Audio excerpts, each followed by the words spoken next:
Hey guys, and welcome to my deck building video for my lineup for the monthly cup number 13. This lineup took me to the finals, which I unfortunately lost, but I think it is the strongest Pantheon format lineup right now. Special thanks to Sweetie and Cappuccino, who helped me most prepare for this. And we're going to start with a classic red combat list, the one I came up with, I think it was 3 or 4 months ago. The main stuff remains. It's just the strongest version of red right now because Gift of Steel is an incredibly powerful buff. Outside of green you don't have lots of options, so a 3/3 buff for free is perfect. And also the combat creatures triggering from attacks on the enemy orb is pretty huge, so that actually makes them a big threat when you want to push aggressively on one side and your opponent is not defending. Not only will he take damage, but also the combat creatures will provide you with a Faeria advantage. This build here doesn't run Garodan, but 2 Firestorms instead. I was close to bringing a third Firestorm or Garodan because it's a very AoE friendly meta right now, but in the end it looked like not too many people would bring green yellow with Skyax and that stuff. So that's why I ended up with only 2. Firestorm is better than Garodan because often you don't really get to 10 Faeria, and when you have 10 Faeria you're winning anyway as red deck, since you want to use your removal on curve and drop as many creatures as possible.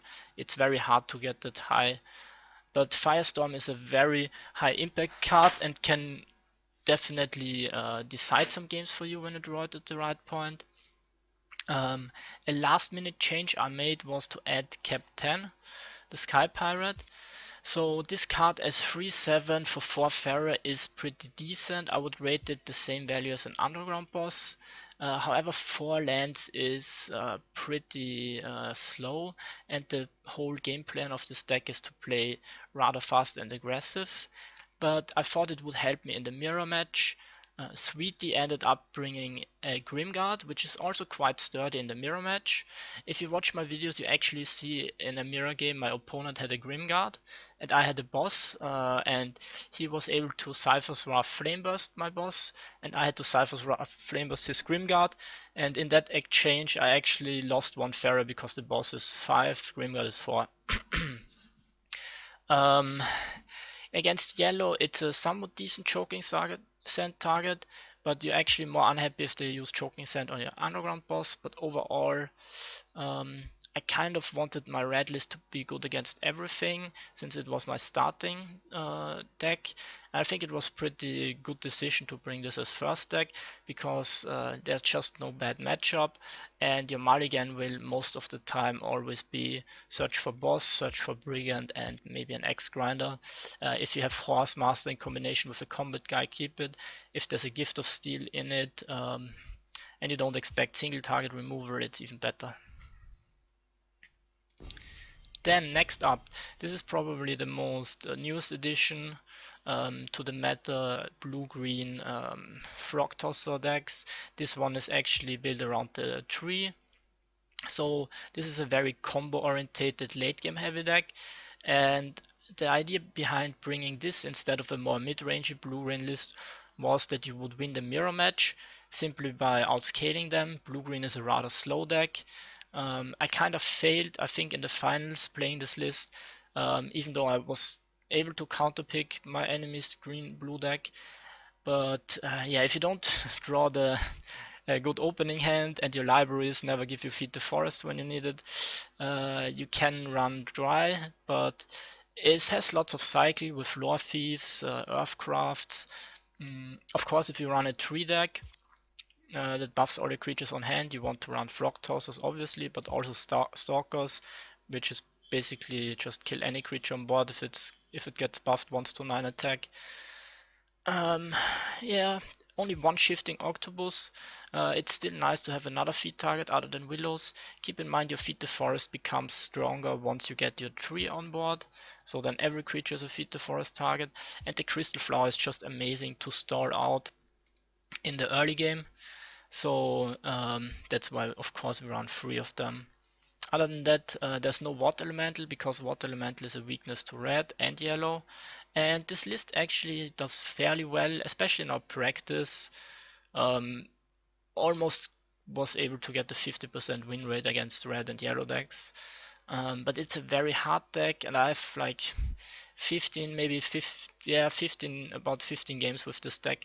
So a deck where the land placement matters a lot, and especially the structure placement. You run 7 structures in this deck, and you will run out of lands. Even if you get to 10 lands, it's very important to plan ahead where you want to play your structures. Do you want to use the libraries to protect your tree, or do you need a path to move with your creatures? So that's one thing that can be difficult with this list, but overall really fun deck, and yeah, probably the best greed version of blue-green, simply because the scaling of library is just nuts. And yeah, also the tree keeps you alive when library would deal fatigue damage, or also from the damage itself. So yep, once you like basically smash down all your libraries, wait for the tree, play it, and win the game. And then in the end, a yellow tempo list. This one, Cappuccino, helped me a lot. And the main idea is to have tanky creatures like Maceman that survive frog tosses. We tried to drop out the Windstorm Charger, but it just didn't feel too much like yellow tempo. And even having the Windborne Charger as late game weakness, it's incredibly good early game against blue-green. In combination with a movement trick, you can take out elementals, and also it's not end of the world. And in other matchups, you certainly want him. Double Choking Sense was an obvious meta call. Like almost everybody brought red combat, so you want to use Choking Sense on bosses, even on brigands it's a great answer. And against blue-green, they have willows, elementals, octopus, all that stuff. So for this meta, you definitely want double choking.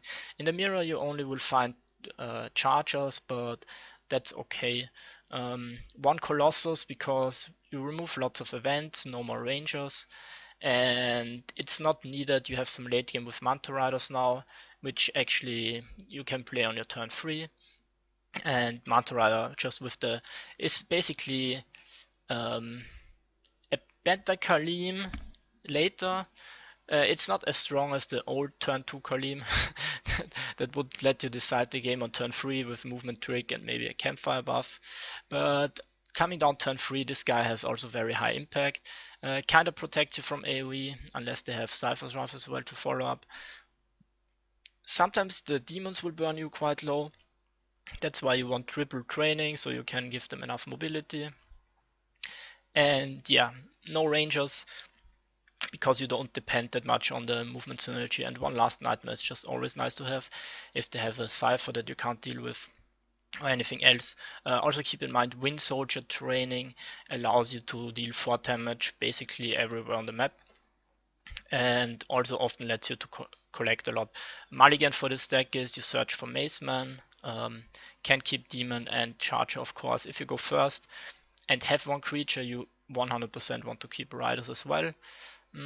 Maybe even a second, but yeah, the first player advantage of being able to play the 3 desert creature first makes it so if you feel uncomfortable, you might even just keep a Manta turn 3 depending on the matchup.